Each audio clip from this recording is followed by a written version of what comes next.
नमस्कार, बहुत स्वागत है आपका। हरियाणा डायरी देख रहे हैं आप और मैं हूं आपके साथ श्रेया दीक्षित। तो मुख्यमंत्री नायब सिंह सैनी रोहतक में आयोजित बाबा मस्तनाथ विश्वविद्यालय के चौथे दीक्षांत समारोह में मुख्य अतिथि के रूप में मौजूद नजर आए। समारोह में की शुरुआत में ही मुख्यमंत्री ने डिग्री प्राप्त करने वाले विद्यार्थियों को दिल से शुभकामनाएं दी और उनके उज्जवल भविष्य की कामना की। मुख्यमंत्री ने 194 गोल्ड मेडलिस्ट छात्रों और छात्राओं को विशेष बधाई दी।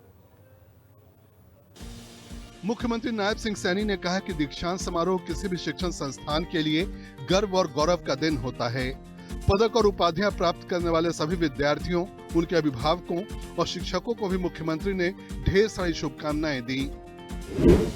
मुख्यमंत्री ने प्रदेश में लागू नई शिक्षा नीति का जिक्र करते हुए कहा कि स्कूल से लेकर महाविद्यालय तक की शिक्षा को अब कौशल के साथ जोड़ा जा रहा है। नई राष्ट्रीय शिक्षा नीति से अनुरूप हम शिक्षा के साथ साथ युवाओं में कौशल विकास पर भी हमारी सरकार बल दे रही है। आज समय की मांग के अनुसार हमने स्कूल से लेकर महाविद्यालय तक की शिक्षा को कौशल के साथ जोड़ा है। स्कूलों में हमने NSQF, कॉलेजों में पहल योजना और विश्वविद्यालयों में इंक्यूबेशन सेंटर्स और तकनीकी संस्थाओं में उद्योगों की जरूरत के अनुसार प्रशिक्षण के लिए उद्योगों के साथ हमने MOU करने जैसे कारगर कदम निरंतर हमारी सरकार उठा रही है। हरियाणा सरकार लगातार स्कूल, कॉलेज, महाविद्यालय और विश्वविद्यालय खोल रही है। हरियाणा प्रदेश के अंदर हमने पिछले 11 वर्षों में 80 राजकीय महाविद्यालय खोले हैं और जिनमें 30 महाविद्यालय हमने लड़कियों के लिए खोले हैं। ग्रामीण क्षेत्र की हमारी हजारों बेटियां आज अच्छी शिक्षा प्राप्त इन राजकीय महाविद्यालयों में कर रही हैं। मुझे ये खुशी है कि हमने महाविद्यालयों की ये संख्या बढ़ा करके 185 ये की है। इसी तरह हमने पिछले 11 वर्षों में अपने कार्यकाल में प्रदेश में 13 नए विश्वविद्यालय खोले हैं। मेडिकल कॉलेजों और बहुतकनीकी संस्थानों की संख्या भी 11 साल के बीजेपी के राज में काफी बढ़ी है। प्रदेश में मेडिकल कॉलेजों की संख्या भी हमने 6 से बढ़ा करके 17 की है। अब इनमें MBBS की जो सीटें हैं, जो पहले 2014 में जहां 700 होती थी, आज ये बढ़ करके 2435 हरियाणा के अंदर हो गई हैं और 2029 तक लगभग ये सीटें बढ़ करके 3200 के करीब ये चली जाएंगी।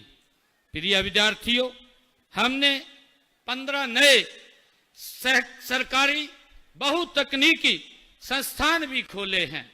वर्ष 2014 में जहां इनकी संख्या 28 थी, आज इनकी संख्या बढ़ करके 43 हो गई है। मुख्यमंत्री ने कहा कि 1,80,000 युवाओं को बिना पर्ची और बिना खर्ची के सरकारी नौकरियां दी गई हैं।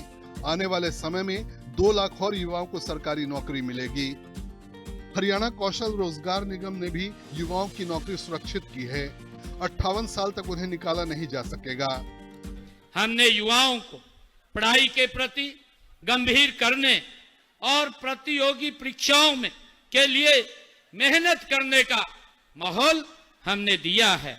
इसके लिए हमने हरियाणा प्रदेश के अंदर आज अब सब देखते भी हैं, एक इस प्रकार का वातावरण, इस प्रकार का माहौल हरियाणा प्रदेश के अंदर खड़ा किया है कि आज हरियाणा प्रदेश के अंदर बिना पर्ची बिना खर्ची के आज युवाओं को हरियाणा सरकार में रोजगार देने का काम ये हमारी सरकार कर रही है।